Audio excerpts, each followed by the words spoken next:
ইয়া আরহামার রাহিমিন, ইয়া আকরামাল আকরামিন। আল্লাহ, আমাদের অনেক মুরব্বীদেরকে আমরা হারাইছি, আমরা সকল মুরব্বীদেরকে হারাইছি।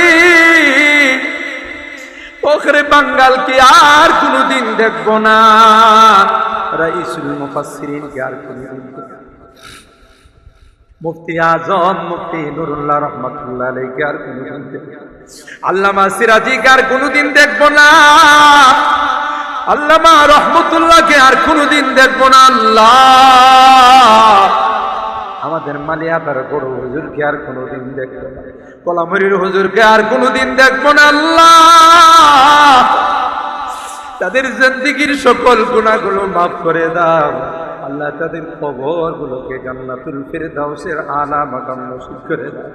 ইয়া আরহামার রাহিমিন, ইয়া আকরামাল আকরামিন। বর্তমানে আমাদের মুরব্বী যারা আছেন, আল্লাহ, আমাদের জামিয়ার মুরব্বীরা, আশপাশের মুরব্বীরা, খাস করে আল্লাহ, তোমার যেই বান্দা কষ্ট হয় আরেকজনের কাঁধে ভর করে তাফসীর মাহফিলে প্রতিদিন উপস্থিত হয়, আমাদের সাদিয়ানের হুজুর, আল্লাহ, হুজুরের হায়াতের মধ্যে বরকত নসিব করে দাও। ইয়া আল্লাহ, আরো দীর্ঘদিন আমাদের মাঝে নেক হায়াতের মালিক বানায় দাও। আল্লাহ, হুজুরের বরকতি কথাগুলো শোনার তৌফিক নসিব করে দাও। ইয়া আরহামার রাহিমিন, ইয়া আকরামাল আকরামিন। আল্লাহ, আমরা যারা হাত উঠাইছি, কার মা নাই, কার বাবা নাই, ইয়া রাব্বাল আলামিন। আল্লাহ, এই তাফসীর মাঠে আসলে বারবার মা বাবার কথা মনে পড়ে।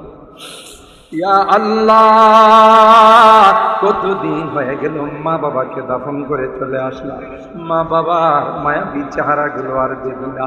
কবরের পাশে যাইয়া মা মা মা বলে চিৎকার করে চলো, বাবা নাই রে। আল্লাহ, কাঁধে কুলে নিয়ে আদর করে বড় করে অন্ধকার কবরের বাসিন্দা হয়ে গেছে।